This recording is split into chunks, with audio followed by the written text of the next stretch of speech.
E hoje eu quero te explicar o Snap 8 de um jeito muito claro, porque esse é um daqueles nomes que ficaram famosos na estética por parecerem sofisticados, mas que muita gente repete sem entender o mecanismo de verdade. O Snap 8 é um peptídeo usado principalmente em cosméticos e produtos para a pele. O nome técnico mais comum dele é acetil-octapeptide 3. Ele ficou conhecido por ser apresentado como um peptídeo com ação Botox-like, ou seja, um ativo cosmético que tenta suavizar linhas de expressão sem ser a toxina botulínica.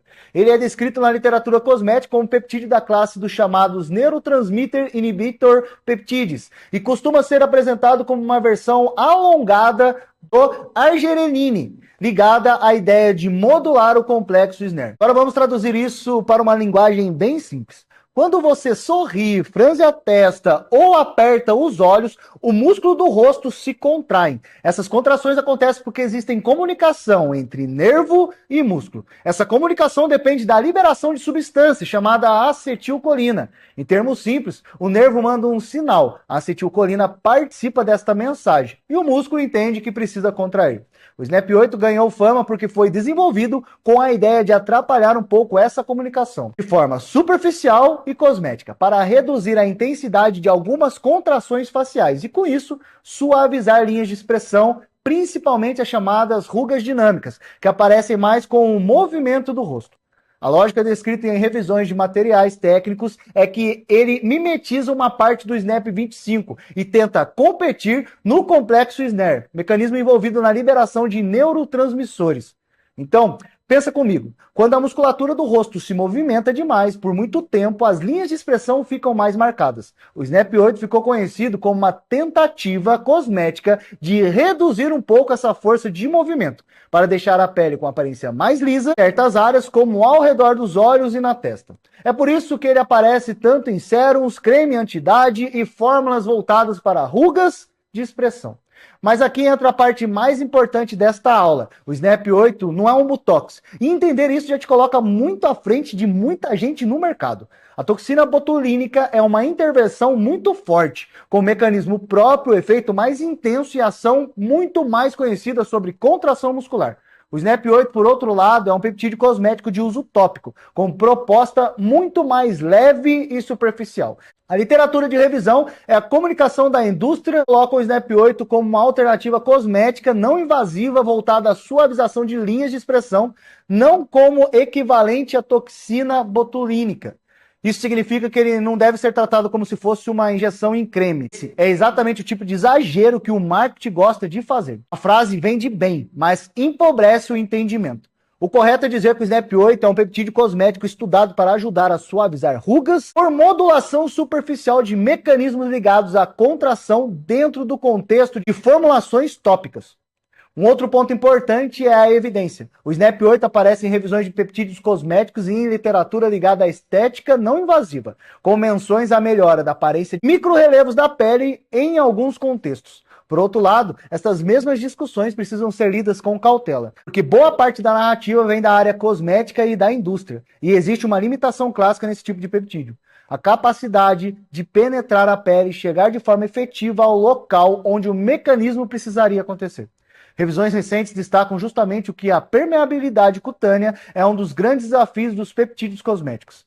Em palavras bem simples, o mecanismo parece interessante no papel, mas a pele não deixa qualquer molécula passar facilmente. Isso importa muito, porque se o peptídeo não chega bem onde deveria agir, o efeito real pode ser menor do que a propaganda sugere. Esse detalhe é essencial para a maturidade científica. Não basta perguntar o mecanismo faz sentido, também é preciso perguntar: essa molécula consegue chegar onde precisa chegar? Mas qual é o tamanho real do efeito na prática? Isso é o que separa raciocínio de marketing. Também vale entender que o Snap 8 está muito mais ligado a rugas dinâmicas do que a flacidez profunda, perda volumétrica intensa ou envelhecimento estrutural mais avançado. Ele entra mais na conversa de suavização de expressão do que reconstrução profunda da pele. Então, quando alguém vende Snap 8 como se ele reorganizasse tudo na estética facial, essa pessoa está misturando coisas diferentes.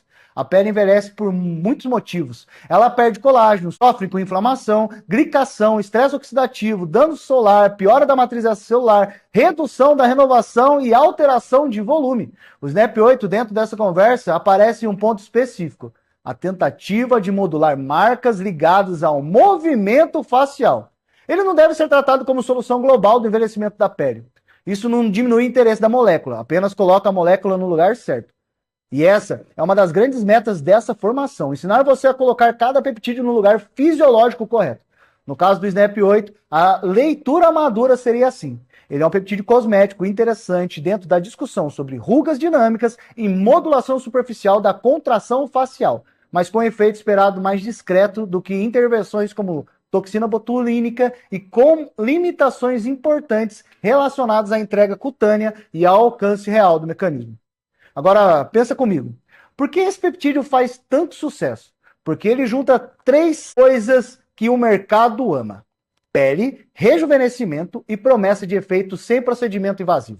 Isso chama atenção muito rápido. Só que quanto mais atraente é a promessa, maior tem que ser o seu filtro. Esse filtro é simples. O mecanismo é plausível? A evidência é forte ou ainda é limitada? O efeito é sutil ou realmente intenso? A molécula está sendo vendida além do que ela sustenta? Essas perguntas protegem você de virar refém de frase pronta. Se eu tivesse que resumir essa aula em uma frase, eu diria que o SNAP 8 é um peptídeo cosmético usado principalmente para a discussão de linhas de expressão, com um racional ligado à modulação superficial de mecanismo de contração facial, mas não deve ser confundido com toxina botulínica, nem tratado como solução completa para o envelhecimento cutâneo. Essa frase resume muito bem o que importa. No fim das contas, o aluno maduro não olha para o SNAP 8 e diz apenas: isso aqui é um botox em creme. Ele entende que isso é uma simplificação de marketing. O aluno maduro entende mecanismo, entende limitação, entende contexto e sabe que em dermatologia regenerativa, cada molécula ocupa um lugar específico dentro de uma estratégia maior. E essa é exatamente o objetivo desta aula: trocar o slogan por fisiologia e propaganda por raciocínio.